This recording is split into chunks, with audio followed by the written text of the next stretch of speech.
পারমিতার দুনিয়ায় তোমাদের সকলকে জানাই স্বাগত। আজ তো মানে ঘুম থেকে উঠেই দেখি একদম রেনি ওয়েদার, মানে আজকের দিনটা রেনি ডে। আজকে আমি জানি যে বেশিরভাগ বাড়িতেই আজকে হচ্ছে খিচুড়ি, ইলিশ মাছ ভাজা বা ডিম ভাজা। তো আমি যথারীতি আজকে রেডি হয়ে বেরিয়েছিলাম, কিন্তু যেতে পারিনি, আর ক্লাস পৌঁছাতেও পারলাম না, তো বাড়ি চলে এলাম। বাড়ি এসে তো এবার তো বুঝতেই পারছো, খাওয়া খাওয়া একটা ব্যাপার, যে বাড়িতে আছি কিছু তো স্পেশাল করতে হবে। তাই একটা মামনিও বললো স্পেশাল আইটেম করতে, তো সেটা হচ্ছে ইলিশ মাছ বাড়িতে আনাই ছিল। ঠিক আছে, এই দেখো ইলিশ মাছ ভাপা করব। তোমাদের কদিন আগেই আমি দেখিয়েছি, তোমাদের সাথে শেয়ার করেছিলাম পনির ভাপা, মাইক্রো ওভেনে করেছিলাম, তাই তো তোমরা দেখে নাও। যদি না দেখে থাকো তাহলে যাও, আমার মোটামুটি 3 দিন আগের ভিডিও, তোমরা ওখানে পনির ভাপাটা পেয়ে যাবে ইন মাইক্রোওয়েভ। কিন্তু আজকে ওই ভাপাটা এত ভালো হয়েছিল, যার জন্য মামনি বা বাড়ির সবাই বললো যে ইলিশ ভাপাটা ঠিক ওইভাবে ওই স্টাইলে বানিয়ে খাওয়াতে। তো আর আজকে তাড়াহুড়োর মধ্যেও আছি, তাই ভাবলাম যে তাহলে ইলিশ ভাপা আর ভাত খেলে কেমন হয় আজকে। তো চলো, এবার ইলিশ ভাপায় আমি নিয়েছি প্রথমে ইলিশ মাছ একটু হালকা করে ভেজেছি। কেন বলো তো, কারণ শান বা আমরা দুজনেই কেউ কাঁচা ইলিশের গন্ধটা সহ্য করতে পারি না। তো আমি জানি যে ইলিশ ভাপা মানে কাঁচা ইলিশেই হয়, কিন্তু বুঝতেই পারছো যখন পারি না গন্ধ সহ্য করতে, তখন অন্য উপায় তো করতেই হবে। তাই ইলিশ মাছ ভেজে নিয়েছি হালকাভাবে। তো ইলিশ মাছটা এবার আমি ভাপা বানাবো, আর এটাও মাইক্রো ওভেনেই করবো। তো দেখো, প্রথমে নিয়ে এর মধ্যে প্রথমেই আমি দেবো এই পেস্টটার মধ্যে আমি আগের দিনও বলেছিলাম, এই পেস্টে আমি আজকে দিয়েছি সাদা সর্ষে, আজকে কিন্তু কালো সর্ষেও অ্যাড করেছি। কালো সর্ষে আমাদের অম্বল হয়, তবুও দিয়েছি আজকে একটু। তো কালো সর্ষে, সাদা সর্ষে, পোস্ত, কাঁচা লঙ্কার একটু নুন দিয়ে বেটেছি। নুন কিন্তু তোমরা বাটার সময় অবশ্যই দেবে, তাহলে তেঁতোটা একদম হবে না, দেখো। তো যাই হোক, এই বাটাটা এবার আমি নিয়ে নিচ্ছি। এত ভালো লাগে ভাপা খেতে। আগে তো টিফিন বক্সে করে হতো গরম জলের মধ্যে, এখন মাইক্রো ওভেনে শিখে গেছি। আগের দিন প্রথম আমি বানিয়েছিলাম মাইক্রোওয়েভে পনির ভাপাটা, সত্যি অসাধারণ হয়েছিল। নিয়ে নিয়েছি।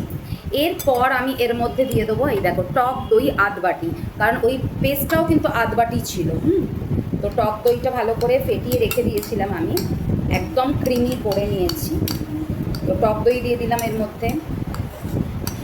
এরপর এর মধ্যে কিছু মশলা অ্যাড করবো। মশলা মানে কিচ্ছু না, সেটা হচ্ছে এই দেখো, প্লেটে আমি সাজিয়ে নিয়েছি একটু হলুদ, পরিমাণ মতো নুন, আর একটু চিনিটা কেন দিচ্ছি, টেস্টটা ব্যালেন্স করার জন্য, একদম অল্প চিনি। আর গোটা 4-5টা আমি কাঁচা লঙ্কা চিড়ে রেখে দিয়েছি। তো কাঁচা লঙ্কা এখন এর মধ্যে ব্যবহার করছি না, আগে আমি নুন, চিনি এগুলো ব্যবহার করবো। ঠিক আছে, দেখো, নুনটা নিয়ে নিলাম, চিনিটাও দিয়ে দিচ্ছি, আর তার সাথে এই হলুদটাও দিয়ে দিলাম,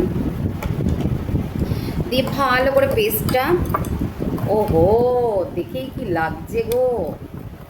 দাঁড়াও, এটার মধ্যে একটা এমন জিনিস, মানে সর্ষের তেল দিয়ে করতেই হবে, এটা তোমরা জানোই। ভাপা ইলিশ বা ভাপার যে কোনো আইটেম সর্ষের তেল মাস্ট। এই যে সর্ষের তেল আমি একটু দিয়ে দিলাম, পরেও আবার দেবো কিন্তু। ব্যাস, ওহো দেখো কি লাগছে না। বানাবো কি তার আগেই মুখে জল চলে আসছে জিভে। যাই হোক,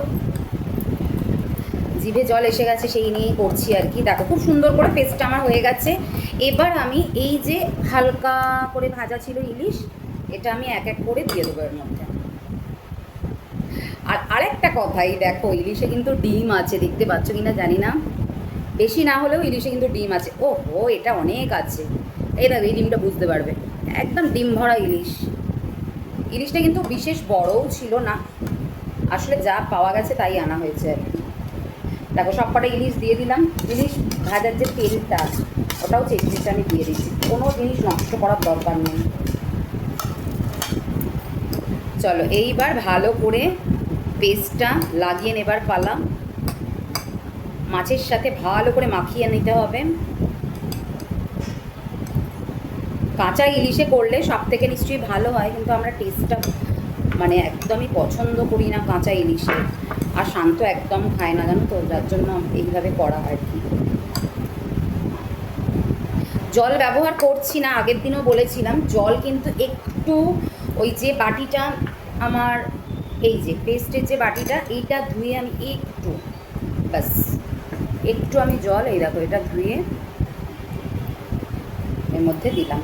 কেন বলো তো? টেস্টটা বাড়ানোর জন্য, আর কিচ্ছু না। পাতি কথা, এইসব করলে টেস্ট বেড়ে যায়।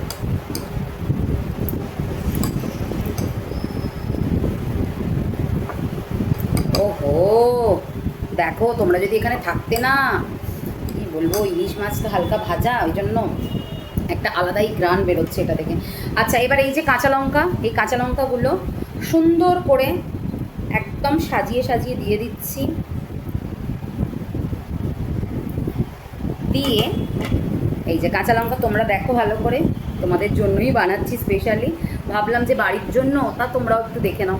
এইবার সুন্দর করে সর্ষের তেল দিয়ে দাও। সর্ষের তেলে কিন্তু কিপটেমি করবে না ভাপাতে, বারবার বলছি, তাহলে আর ওই ভাপার টেস্ট পাবে না। আহা, চলো এবার মাইক্রোওভেনে দিয়ে দিই। ও এটা এরকমই করবো, নর্মাল টেম্পারেচারই হবে, কোনো প্রিহিট করছি না। তো 5 মিনিট করব, দিয়ে আবার একটুখানি নেড়ে আবার 5 মিনিট, মানে টোটাল 10 মিনিট করব, ঠিক আছে? চলো এবার যাই। এই দেখো, অপূর্ব হয়েছে, বিশ্বাস করো। উফ, যা হয়েছে, এবার খাওয়ার অপেক্ষা, জানো তো। এই যে সাইডে যেগুলো আছে একটু চেঁচে চেঁচে দিলাম, এবার খেয়ে বলবে আর কি শান, মামনি, বাপি, যে সত্যিই কি দারুণ হয়েছে। চলো, এই হচ্ছে ইলিশ মাছ ভাপা আমার রেডি, আমরা খেতে বসে যাই। আর তোমরাও খুব তাড়াতাড়ি এটা একবার বানাও, বর্ষাকালেই বানাও, আরও মজা লাগবে। বর্ষাকাল মানে ইলিশ, এটা আমরা জানি। তো চলো, ইলিশ ভাপা তোমরা বানিয়ে খেও, এই ঠিক এইভাবে মাইক্রোওভেনে করে খাও, আর আমাকে জানিও যে কেমন লাগলো। চলো টাটা, আবার অন্য কোনো দিন অন্য কোনো রেসিপি নিয়ে তোমাদের সামনে হাজির হব। ততক্ষণের জন্য টাটা, সবাই ভালো থেকো, সুস্থ থেকো, আর সকলকে ভালো রেখো। টাটা।